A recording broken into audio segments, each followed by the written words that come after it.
Eu sou Leila de Paula e esse é mais um capítulo do livro Transição Planetária de Manuel Filomeno de Miranda, psicografado por Divaldo Pereira Franco.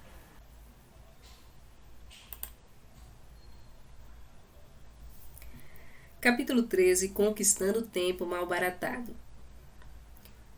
Com periodicidade, retornávamos à comunidade para o necessário refazimento, prosseguindo no socorro aos irmãos colhidos pela desencarnação, desequipados espiritualmente dos recursos iluminativos. Lentamente, diminuía o número de cadáveres expostos nas praias e cidades vitimadas pela tragédia coletiva, enquanto se reorganizavam as urbes, cuidando-se da remoção dos destroços e das reconstruções. A paisagem de sofrimento dos sobreviventes era confrangedora, porém, a vida, no seu sublime impulso de superar infortúnios, sustentava-os, ajudava-os na reedificação da existência. Rapidamente, para nós, passou o período que nos fora reservado para acompanhar os trabalhadores do bem, e deveríamos, Ivon e nós outros, retornar à nossa esfera para outros compromissos que nos aguardavam, dentro das linhas direcionais da Conferência do Benfeitor, que viera da constelação dos Pleiades. Como é natural, agradecemos ao Dr. Charles todo o seu empenho em auxiliar-nos a entender o mecanismo das divinas leis, bem como dispondo-nos dos demais amigos, tomados por justa emoção. Dr. Charles havia convidado 2 espíritos que viveram na Indonésia, a fim de substituir-nos, desde que o árduo trabalho prosseguiria por largo período. No dia do nosso retorno, o sol enriquecia a região com seus raios abençoados e a paisagem continuava apresentando as marcas irremovíveis do tsunami devastador. Quando tomamos o veículo que nos conduziria ao lar, pudemos ver à distância a imensa região envolta em sombras densas, nas quais, vez que outra, brilhavam luzes representando os obreiros da caridade em seu trabalho de aplicar os tesouros do bem em favor dos famintos de conhecimentos e de harmonia pessoal. Conduzíamos novas experiências que nos haviam surpreendido pela sua originalidade, já que antes nunca tivéramos ocasião de laborar nesse tipo de socorro. Impressionava-me o milagre da vida, que reverdece as áreas mortas no calor do verão, enfloresce os ramos secos e quebradiços dos vegetais, quando chega a primavera. Reanima os corações desfalecidos na luta desigual, faculta aprimoramento interior. Triunfa sob todas as conjunturas aparentemente destrutivas, apontando o rumo da imortalidade como a vitória suprema da existência humana. Chegando à nossa comunidade, fomos recebidos carinhosamente pelos amigos da convivência diária e, após nos alojarmos em nossos domicílios, para onde nos acompanharam, solicitando-nos notícias do trabalho da caridade entre os irmãos infelizes da Indonésia. Na medida do possível, narramos as experiências edificantes e as lições absorvidas, especialmente em torno da fraternidade entre espíritos aclimados a credos religiosos diferentes, porém unidos pelos mesmos sentimentos de amor, de compaixão e de caridade. Realmente, descobrimos a solidariedade que vigora entre muçulmanos e judeus, católicos e protestantes, espíritas e demais crentes, ou mesmo não crentes, o que nos ensejou inefável alegria interior, redescobrindo a sabedoria divina em tudo pulsante, assim como o poder da solidariedade fraternal, que se não submete aos caprichos rigorosos do ego apaixonado. Em nossa comunidade, estagiavam periodicamente espíritos de diversas procedências, trabalhando conosco sobre o clarão do pensamento de Jesus e de Allan Kardec, superando os impedimentos dogmáticos das suas crenças antigas e adaptando-se ao padrão universal, distante de sigla e de terminologias, mas sempre idênticas pelos objetivos elevados e as propostas libertadoras. Embora Ivon Costa residisse em outra colônia situada sobre a região do Brasil Central, com sede sobre as formosas montanhas de Minas Gerais, convidei-o a permanecer em nosso lar pelo período intermediário entre aquele e os próximos dias, quando retornaríamos à Terra, dando prosseguimento aos compromissos aceitos. Compreensivelmente, o intercâmbio entre as colônias espirituais é constante e natural, qual acontece na Terra entre as diferentes comunidades que se sustentam e confraternizam. Embora cada qual possua suas próprias e específicas características, todas operam em favor do desenvolvimento moral dos seus habitantes desencarnados, preparando-os para os cometimentos futuros nas reencarnações abençoadas. Concluído o labor com o Dr. Charles Winter, faremos parte, dentro de 2 dias, de um novo empreendimento, cujo mentor ainda ignorávamos, apesar de informados que fôramos convidados a fazer parte de novo grupo de trabalhadores espirituais. O repouso para nós é constituído pela renovação das energias para aplicações edificantes, revitalizando-nos e auxiliando-nos a melhor entender, cada vez mais, as lições da vida, ampliando os novos horizontes de serviço ao próximo, no que resulta serviço a nós mesmos. Deste modo, é um pouco diferente o repouso vivenciado pelos espíritos em relação àquele de que têm necessidade os encarnados, que também se renovam, readquirindo forças e equilíbrio para os compromissos da evolução, dentro dos padrões orgânicos que estagiam. A vida não cessa de vibrar, o que, se acontecesse, reduziria tudo ao caos do princípio. Necessário, portanto, agir, conquistar o tempo anteriormente desperdiçado nos comportamentos equivocados, nas lutas do egoísmo, na incessante busca do prazer. De alguma forma, aguardávamos o momento de conhecer detalhes da nova programação com alguma ansiedade. O êxito resultante do cometimento concluído estimulava-nos a aguardar os novos desafios com alegria e gratidão aos céus. Aqueles que pensam que após a morte os justos reposam, equivocam-se, porquanto em todo o universo revigora somente a lei da ação e da edificação. Neste interim, tomamos conhecimento de que a caravana de serviço aos irmãos do orbe terrestre seria expressiva em qualidade e em quantidade de membros, dividida em vários grupos que atuariam em diferentes locais, sendo presidida pelo sábio geneticista Dr. Artêmio Guimarães. Conhecia-lhe um pouco a história fascinante que o protegera a condição do chefe do Departamento de Reencarnações em nossa colônia Redenção. O eminente espírito encontrava-se desencarnado, fazia aproximadamente 30 anos, após laboriosa existência missionária no Brasil. Reencarnara com a missão de dedicar todos os seus esforços, utilizando os mecanismos de prevenção da vida, havendo dedicado seus empenhos em favor da saudável reprodução humana.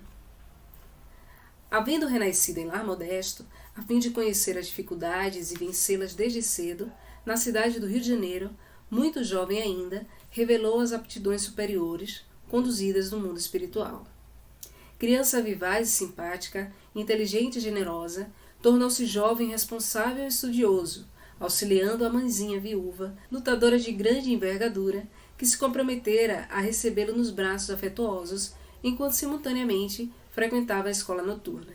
Com sacrifício Hércules, venceu as peripécias da juventude, mantendo-se fiel aos postulados do dever, superando as condições ambientais, agressivas e perturbadoras, abraçando a aspiração de salvar as vidas ainda em formação, lutando com bravura contra qualquer forma de aborto criminoso.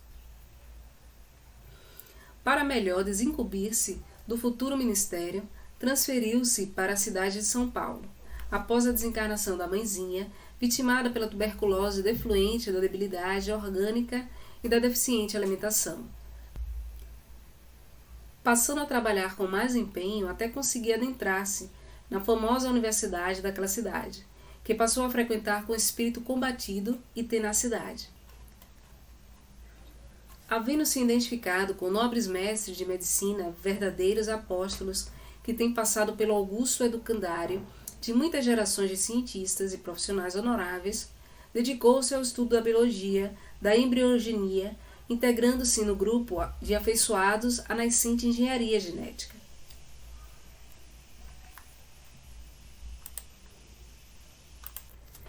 Conseguindo, por justos méritos, após a diplomação de médico, uma bolsa de estudos em destacada Universidade Americana do Norte.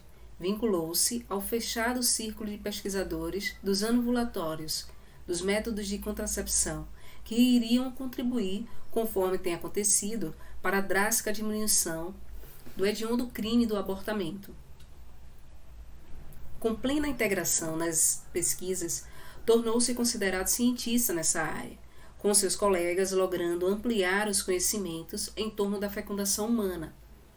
Com o avanço da óptica e da tecnologia em torno da fabricação dos microscópios, especialmente os eletrônicos, pôde adentrar-se na compreensão do milagre da fecundação humana, selecionando óvulos e espermatozoides, em tentativas do que seria no futuro a grandiosa realização da fertilização in vitro, da inseminação artificial, facultando a milhares de pessoas a oportunidade pretendida de conseguir a procriação.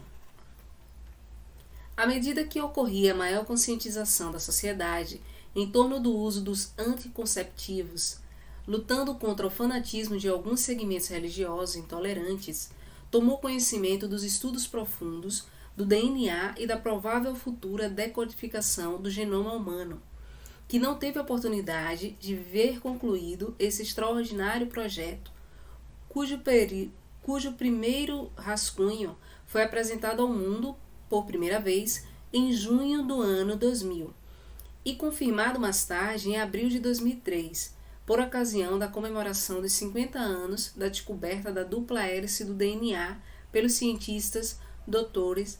James Watson e Francis Crick.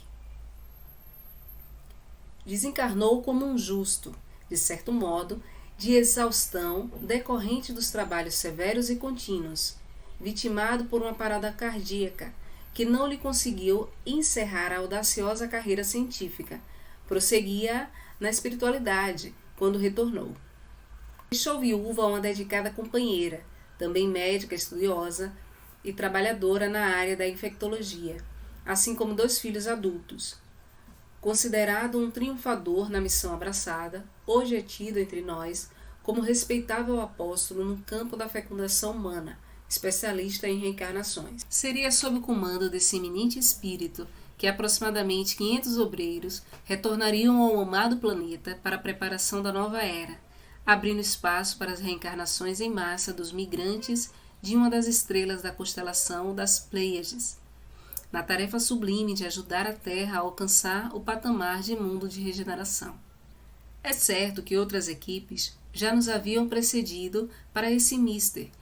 Muitas outras conquistariam diferentes países do orbe, e mesmo nas terras abençoadas do Cruzeiro do Sul, incontáveis laboriosos servidores de Jesus cuidariam de realizar atividades semelhantes. Nós éramos apenas um ensaio em experiência profícua, um quase nada, embora portadores de significado espiritual. Os responsáveis pelos diversos grupos vinham há mais de um decênio, planejando em nossa colônia, assim como em muitas outras, desde que o projeto era internacional e sem limites.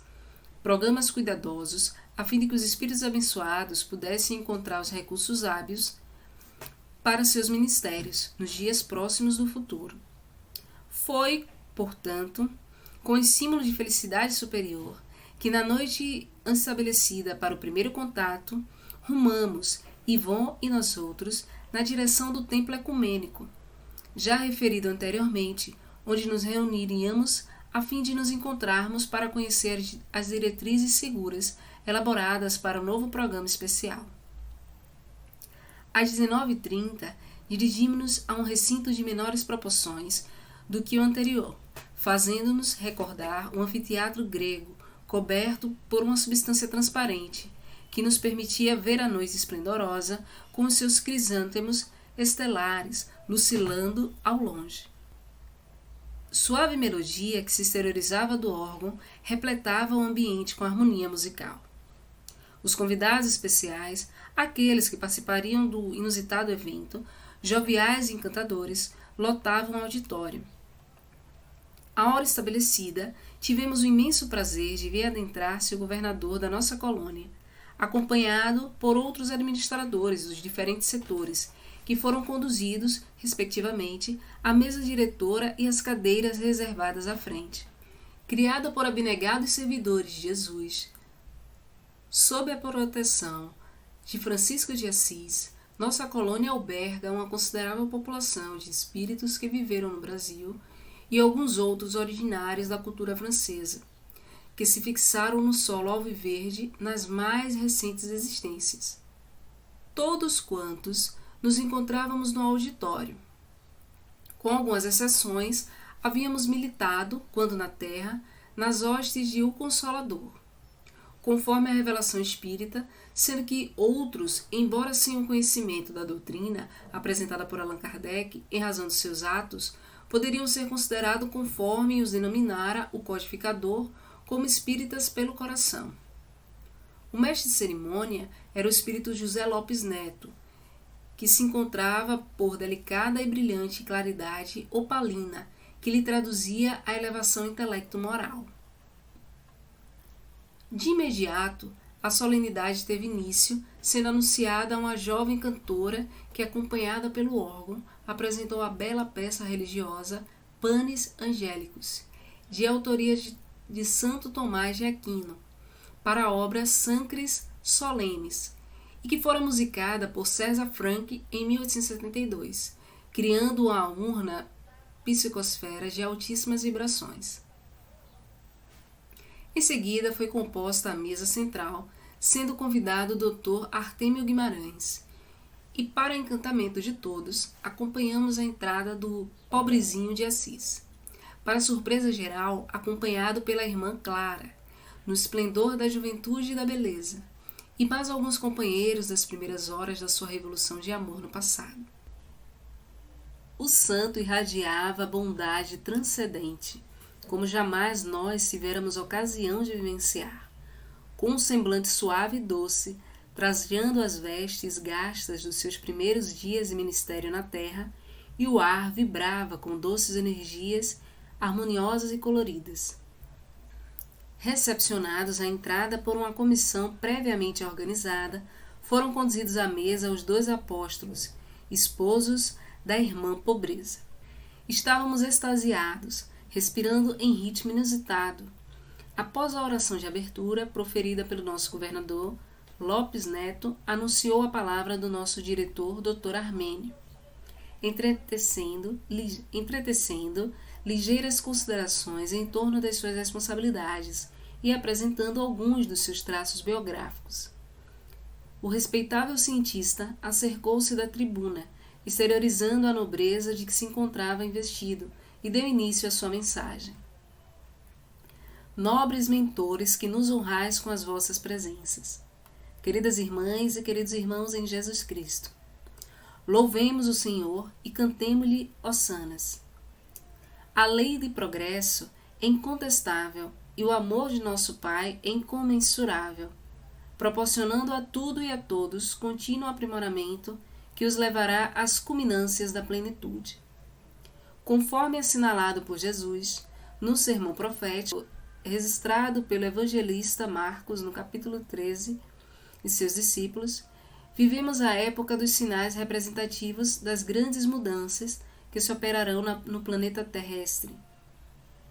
Vivemos a época dos sinais representativos das grandes mudanças que se operarão no planeta terrestre ao largo da eternidade. Posteriormente, confirmadas as graves revelações por João Evangelista, no seu memorável Apocalipse, vivemos já esses dias significativos, anunciadores das grandes transformações que se vêm apresentado no orbe amado. Muito antes deles, os profetas Isaías, Enoque e outros também assinalaram os acontecimentos que deveriam suceder, graças aos quais o novo mundo rico de bênçãos surgiria para a humanidade. Por sua vez, o calendário maia igualmente registra os graves sofrimentos para as criaturas terrestres desse período, com grande margem de acerto. Nostradamus, o mais célebre dos profetas, teve a ocasião de assinalar os eventos dolorosos que se abateriam sobre os seres humanos, caso permanecessem nos comportamentos arbitrários que se tem permitido. Mais recentemente, Edgar Cayce previu mudanças muito acentuadas na geografia terrestre, em várias partes do seu país e noutros continentes, como resultado de fenômenos sísmicos definidores do novo mundo.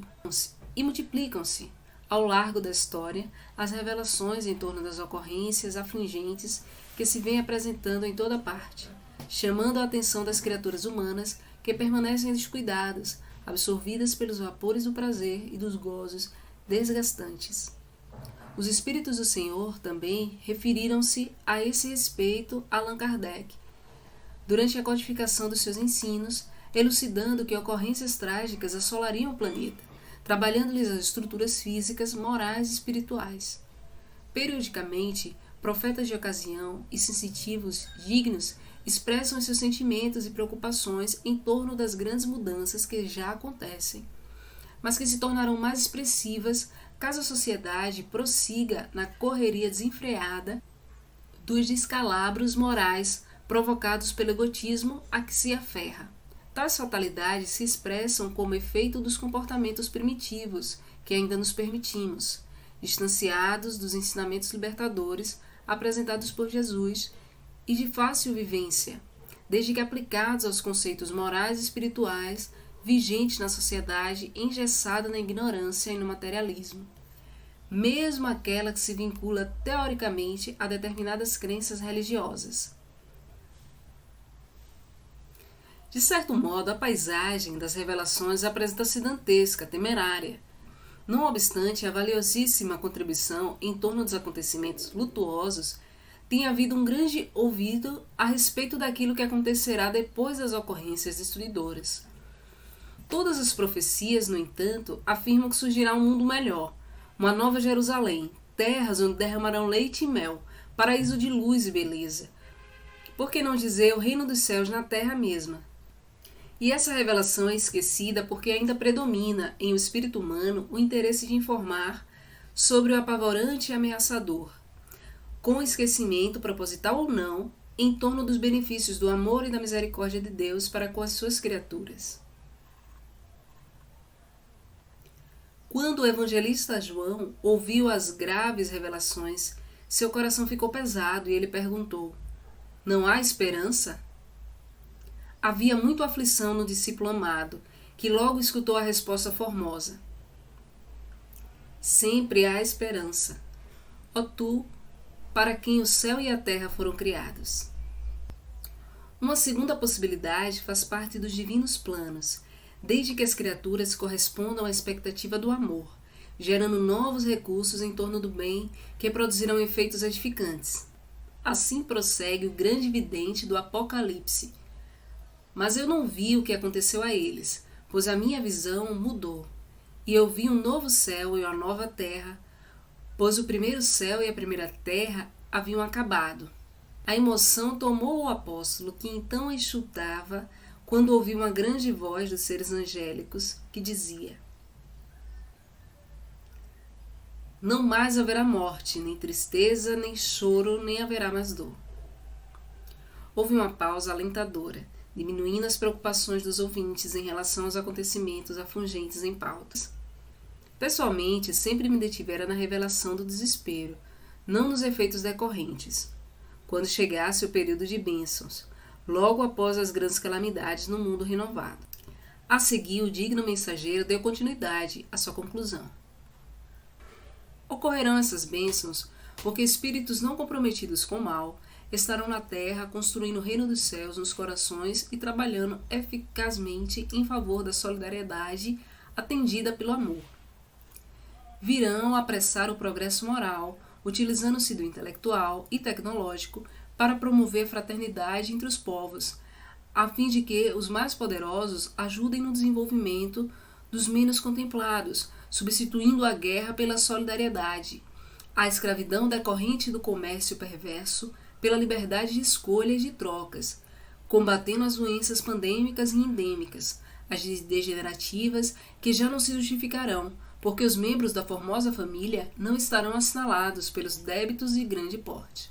O planeta renovado na sua constituição física, harmonizada às placas tectônicas, diminuída a alta temperatura do magma vulcânico, muitos cataclismos que o assolavam e destruíam desaparecerão a pouco e pouco, apresentando-se com equilíbrio de temperatura sem os calores calcinantes nem os frios congelantes e com paisagens paradisíacas.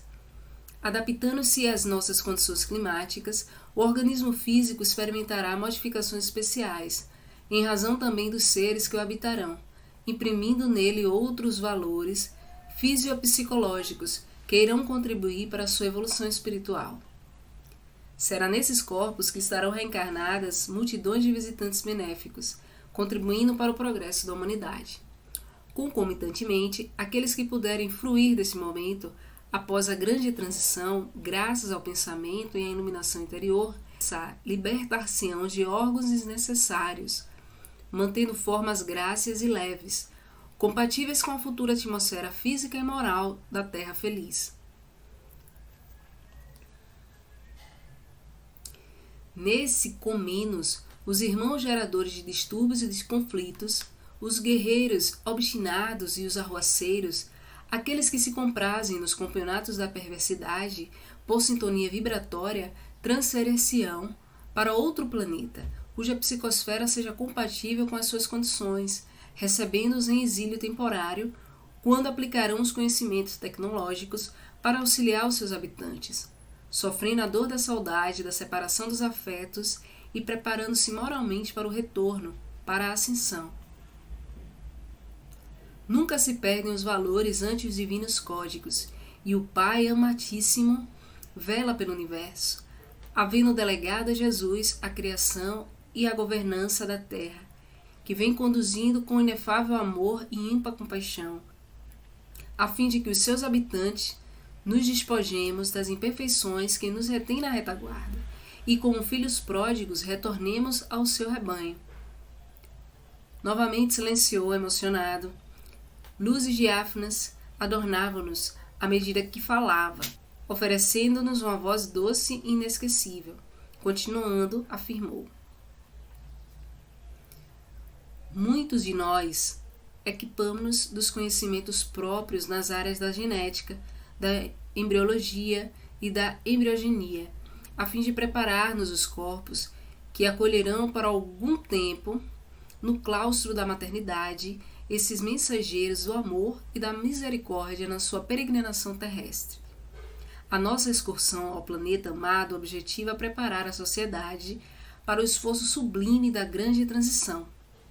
O tempo urge e é necessário recuperar os dias desperdiçados nos jogos viciosos da ilusão. Necessitamos da contribuição oracional de todos, suplicando ao Santo Poverello que interceda a Jesus por nós, seus obreiros imperfeitos que reconhecemos ser. Exarando a sublime misericórdia do amor para todos, agradecemos a vossa atenção e consentimento em nos ouvir, assim como vós outros em participardes do futuro empreendimento preparatório da nova era. Permaneça a paz em nossos corações.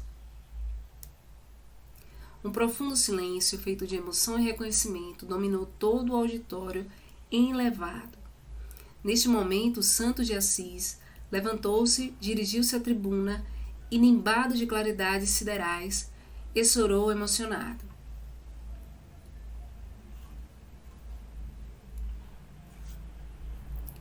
Mestre sublime Jesus, fazei que entendamos a vossa vontade e nunca a nossa, entregando-nos as vossas mãos fortes para conduzir-nos.